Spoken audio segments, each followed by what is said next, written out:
I think about 35 years ago, had literally a neighbor on my street that owned a golf shop, and everybody was coming into his golf shop asking him for logos on golf balls. And basically, he said, "Hey, do you want to work in the promo industry?" I just left a job, and then he sat me down in the back of his office, and I didn't know anything about the business. I said, "Where are the customers? Who are our customers?" He literally threw a phone book at me. He said, "Those are your customers. Go talk to them." Want to attract and convert more leads? Want to learn how digital PR, branding, and SEO can establish and build your brand identity? Welcome to the Market Movers Building Brands and Links with Linkify podcast. We answer these questions and help you ramp up your brand visibility and credibility. Let's cut through the noise and make your business the talk of the town. We're your hosts, Nick and Chris. Let's get this show on the road.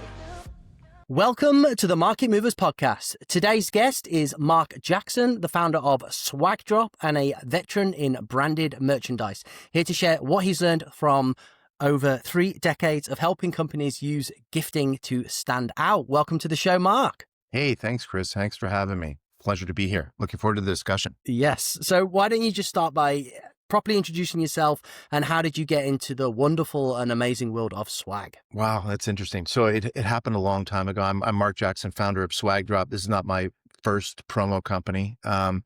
Started, I think, about 35 years ago. Had literally a neighbor on my street that owned a golf shop, and everybody was coming into his golf shop asking him for logos on golf balls. And basically, he said, "Hey, do you want to work in the promo industry?" I just left a job.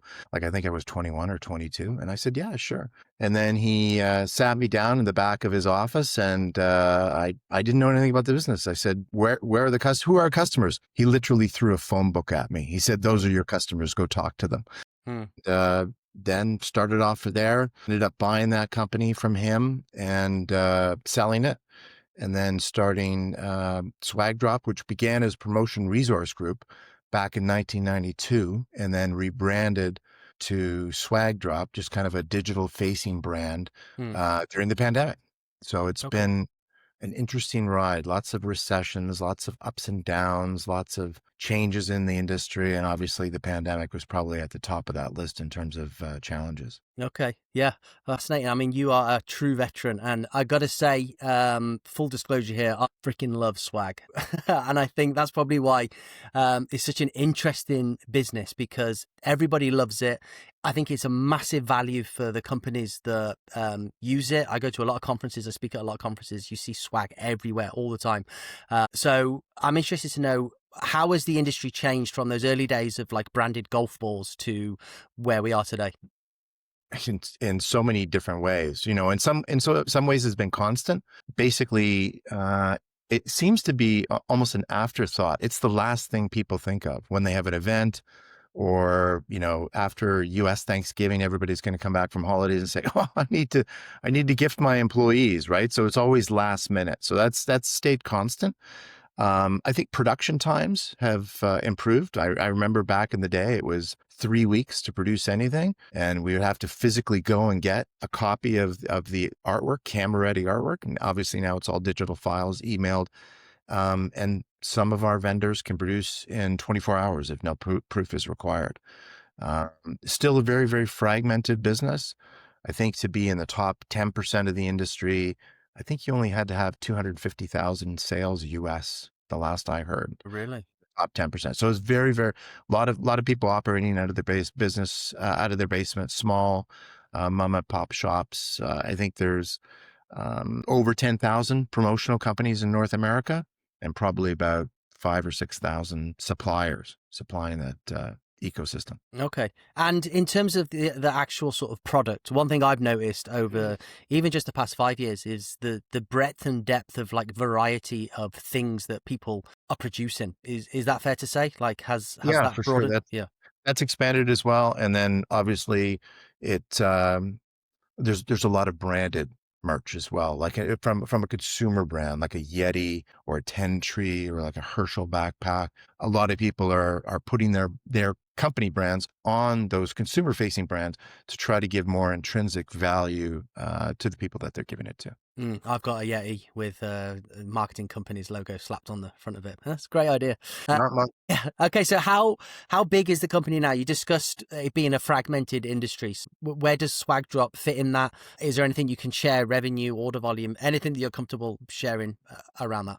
I can tell you we're under $10 million. So we're Mhm. still relatively small in terms of some of the big players out there, like Foreign Print. I think they're 400 million plus. And we service clients all over the world, primarily North America, US and Canada, but we've done work all over the world. Okay. So reasonably good size then. You mentioned that the pandemic was a challenging period. Where was Swagdrop in its sort of growth journey then, and what did you experience in that period? Oh, that's a good question. Well, I was sitting in my backyard, basically in March, and sales had plummeted to zero. There were a few entrepreneurial swag people that got involved in PPE, like the masks and stuff like that. But the procurement departments pretty much took over that side of dealing with corporations pretty quickly. So it was a challenge, and then it kind of pivoted. I would say sometime early summer, where people said we have to take care of our employees. It was a completely different feeling than the financial crisis in 2007, 2008. Everybody shed their employee base like in a significant way and said, if we need employees, we'll go get them.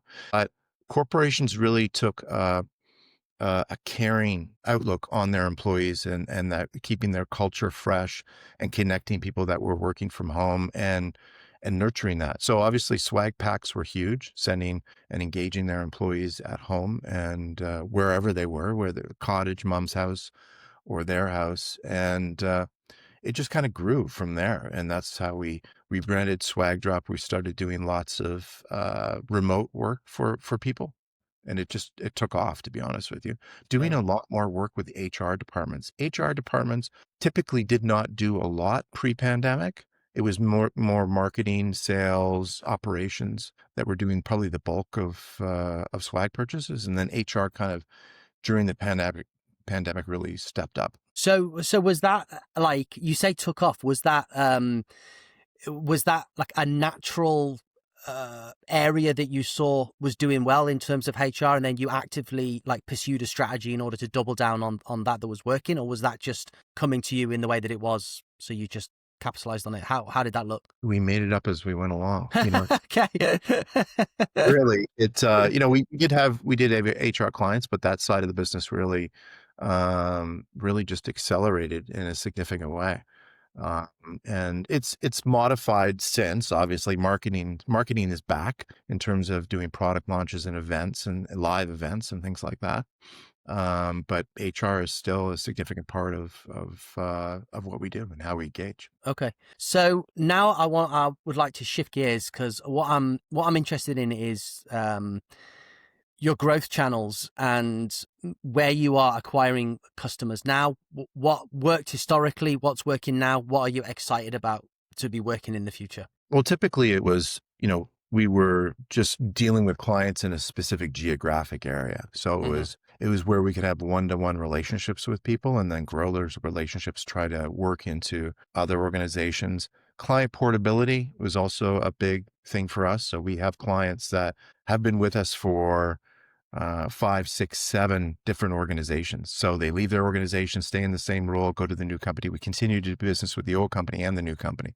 That's been a big growth channel. But definitely having the digital brand online, we're doing work with people all over the place. I've been doing work with people for 5 years I've never met face to face. So that's been different for sure. It's a difficult vertical to track. Like, we've gotten down and involved in, clay tables and enriching and looking for triggers and trying to find out when people are going to use swag.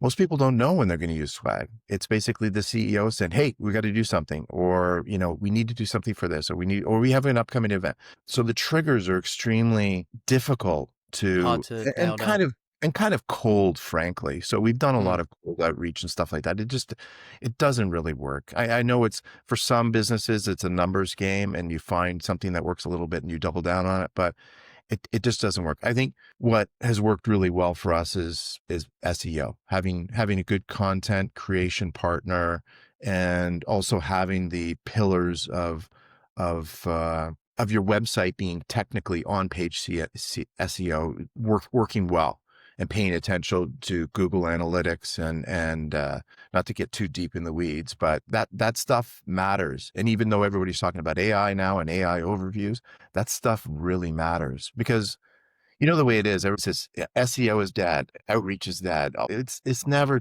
it doesn't work that way, because, not to date myself, but I used to subscribe to a magazine called Popular Mechanics. I don't know Hmm. if, I don't even Yeah, know if it's still around. it's online for sure. Yeah, I remember back in the 80s, it says, we're all going to be, in flying saucer cars to work. Well, where are the flying saucer cars? I want mine. It's Yeah. not around. And that was the prediction. And everybody said, hey, SEO is dead. SEO isn't dead. A lot of these things aren't dead. It's really pulling a little bit on every single lever, and seeing what works for you. And then, increasing on that particular tool Hmm. for you. Yeah, I couldn't agree with you more. And I think SEO has died for certain industries, possibly in the sense that maybe they're not getting the sort of direct intent traffic, or the right sort of traffic if Google's displaying answer first queries in AI overviews. But I think your industry probably lends itself well to be perfectly optimized for SEO, because it's going to be people last minute with very high intent keywords that you absolutely want to be found for, because that's where you're going to make your money. So what does your SEO strategy look like? You mentioned content and technicals. Can you talk to that? I mean, do you just have like an SEO guy or an SEO team? Like I how does have an that? SEO team, yeah, for Okay, sure. yeah. And one job, but just, you're doing content refreshes, you're doing net new content, you're looking at leadership content for myself on LinkedIn and also on the site as well. We got a little bit into the podcast game. We ran an HR podcast called The New HR for a little while, and so we've experimented. We've experimented and failed with literally everything that you could think of. Google AdWords, you name it, we've done it. Are you currently doing any like paid ads? No, we are not. So No. that's a clue in terms of how well it goes Okay. for us with regards to paid ads. Yeah.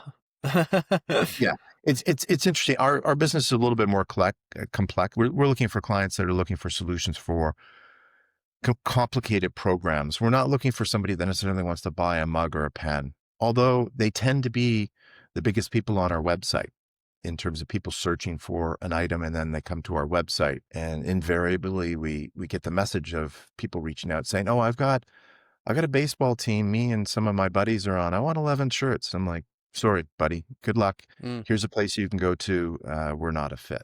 So it's also finding your kind of tribe, and I think that's really where AI has helped a little bit. Mm. People that are looking for they have a complex problem and they're looking for a solution.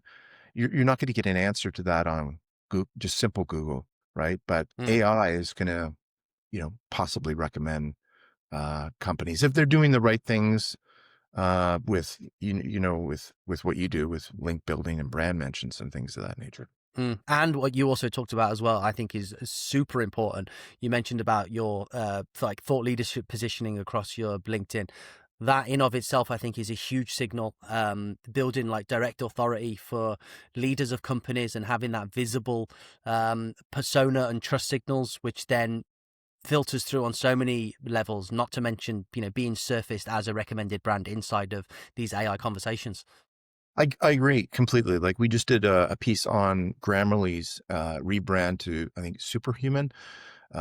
Been very well received. I think, a lot of the people that we deal with, they want an opinion. They don't want a mug. They want an opinion, and we'll give them our opinion. I always tell them we're good soldiers. We'll go wherever you tell us to go. Hmm. But be clear, I'm going to give you an opinion on what you're doing and help you Yeah. be more successful. Yeah. Okay. I mean that sounds great. Have you noticed a shift with AI, not in terms of discoverability for yourself as a brand, but in the industry as a whole?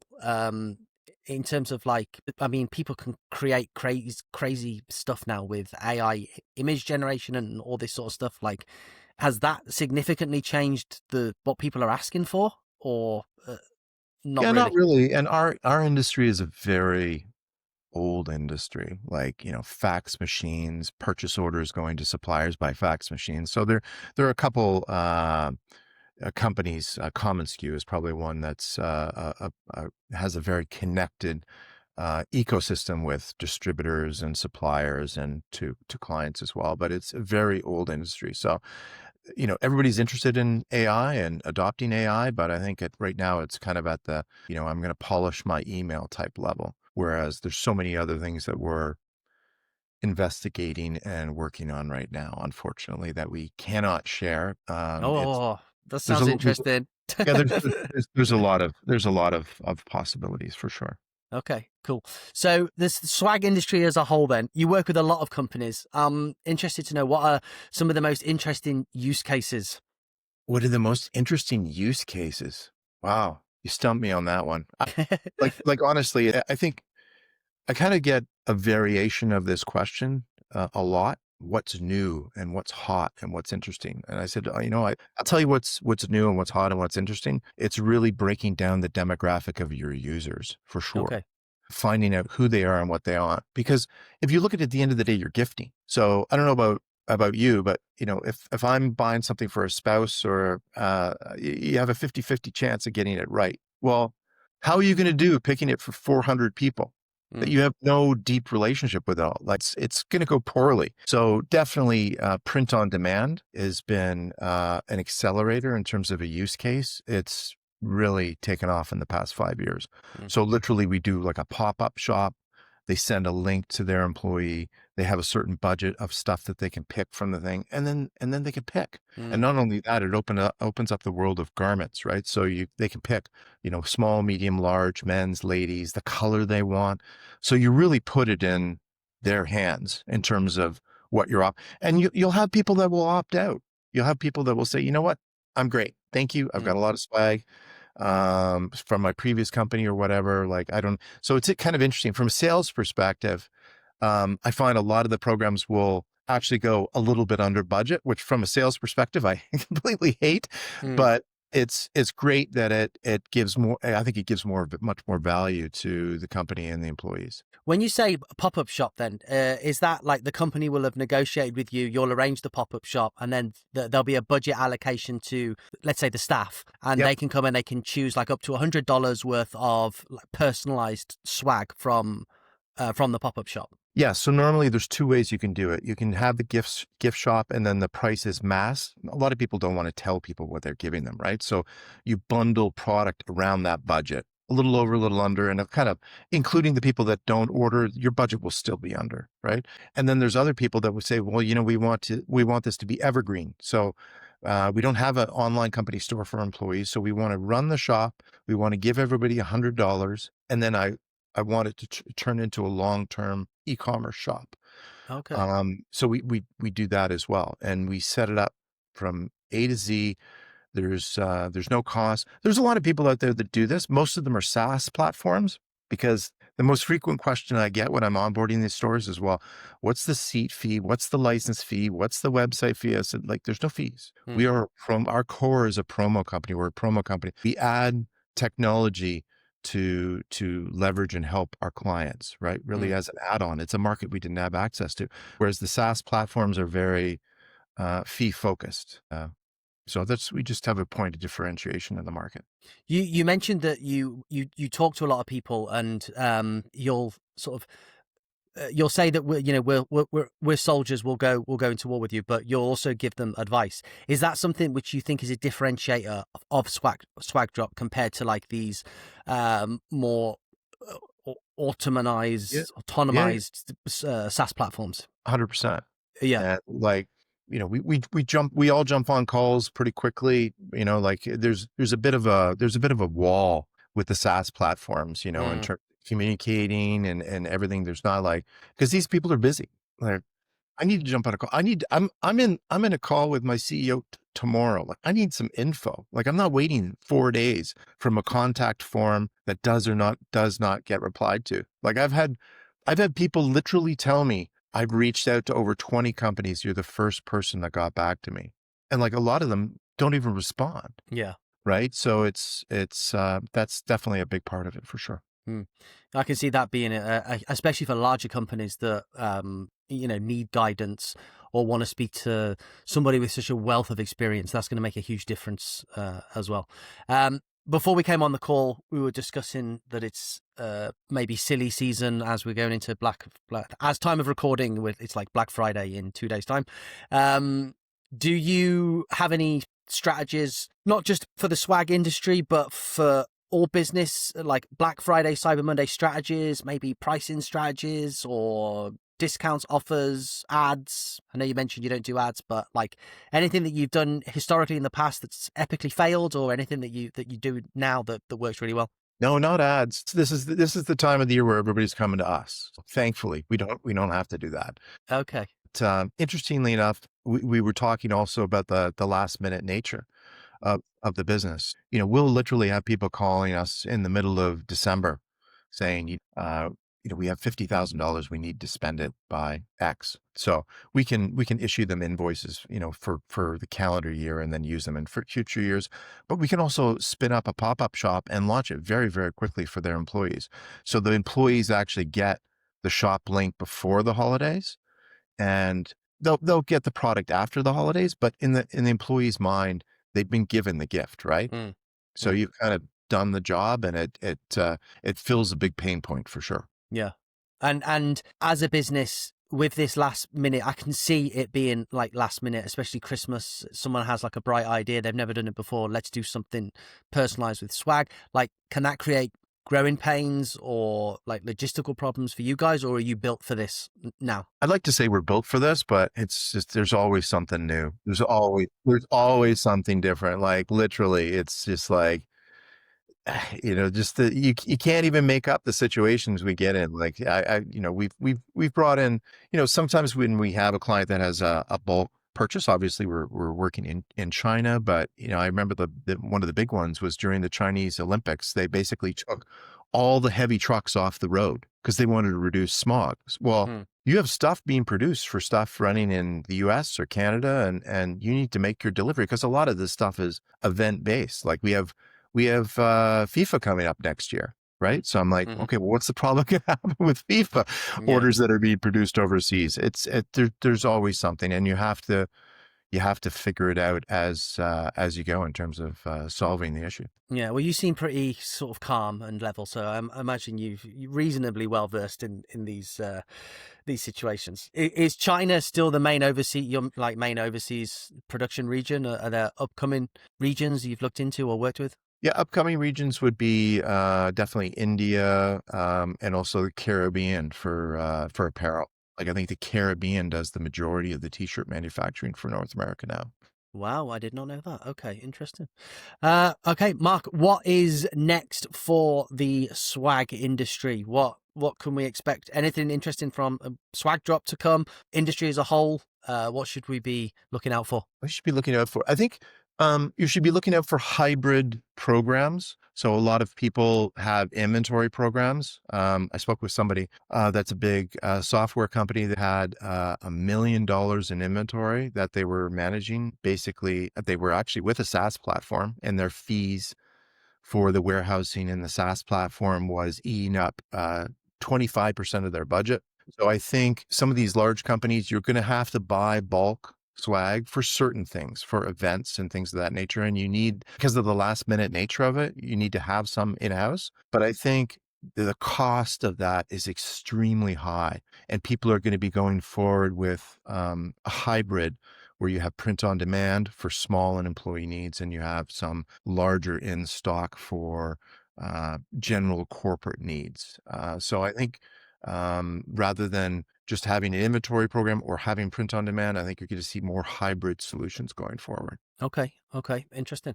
And if people want to have their own company swag website, super simple to do. Actually, I think you did it for us, if I remember correctly. So I didn't have to do anything. That's right, I did. I forgot Yeah. about that. Yeah. How can they go about it? Where should they go? What's the link? Can they reach out to you? Where can they find you? Yeah, our site is swagdrop.com. If you want to reach out to me directly, I'm Mark, M-A-R-K, at swagdrop.com, and I will reply to your email. There you go. And he'll be delivering some awesome swag. Thanks so much for coming on, Mark. It's been great. Thanks, Chris. Great conversation. Thank you. Cheers.